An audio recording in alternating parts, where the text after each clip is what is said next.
discernment is another one of those church words that which the church has really kind of taken over as describing the process of choosing ordained leaders in the church. But I gotta say, part of my life's work is to try to claw back that word discernment so that it belongs to everybody, because it's an ancient spiritual practice.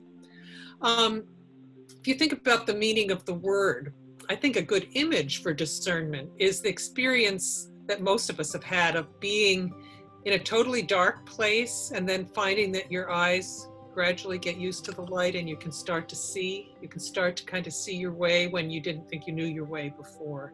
And it's kind of a mysterious process. You can't quite pinpoint the moment when you see. It's gradual. It's helpful to think about discernment as a spiritual practice and to ask ourselves, kind of down through the ages of Christian tradition, how have people practiced discernment? Because actually there are some very clear patterns in the practice of discernment. But it's mainly about listening to our lives, to the people we trust, to our deepest desires. It's a way of aligning our lives with what a loving God most wants for us and for the world. And any kind of practice of discernment involves having someone listen to me and having someone help me listen to what's going on in me. Who is that voice in us who says, I see you where you are now, as opposed to, here's what I see for you in your 5-year plan. I see you right where you are now, and something's going to happen because of this.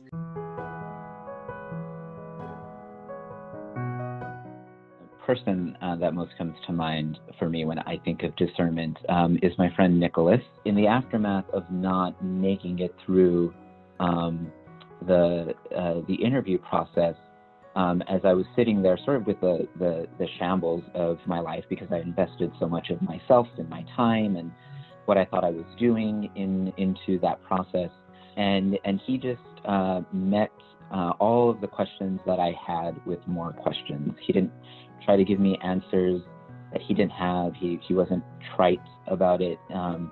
He just kept pulling me back to either what had happened in the interview process, or to the life that he knew about before, back to my childhood growing up in the church, back to what I thought I wanted to be and to do when I was younger, and to see that the signs for what to do next are often hidden in what's come before. You know that's God's voice, not in the moment. At least I rarely know that it's God's voice in the moment, but it's only in looking back at that particular conversation that I realized, oh, that was something that changed the trajectory, even if it was just a little bit off where I thought my life was going.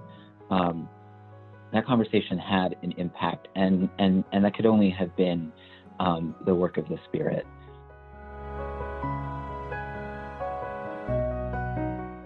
My old neighbor, who was my old priest's wife, she was the one who really kind of pulled out and kind of tugged, called me more into religion, into that community element, and that concept that faith is not just, it isn't solely a religious concept.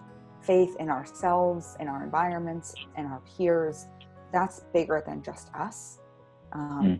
So through her words and really encouragement, I've also looked internally at my own self and questioned and said, is this where I should be going? And that's my own discernment. And I was in one of those more kind of darker places, but this, that outreach, that, do you want to talk?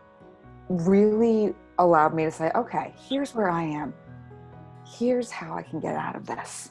So I think that being able to trust somebody and just communicate openly, but also knowing that they're going to listen to you and not judge you or turn away from you after you share some potentially more personal details, is, I can't even find the words to describe, an incredible gift. And it's an element of faith in each other that you give, I think, in that relationship, or realizing that it's okay to not be okay at different parts of your life has really made a lasting impression on me. But having peers and parents who have said, that's okay too. You don't need to know. And you can also change at age 40. if you want. Right. So that concept of there is no one path for any of us. I really don't think. I think we are all incredibly gifted individuals, and there are so many directions our lives could go. And I've kind of tried to let go and say, okay, there is no script.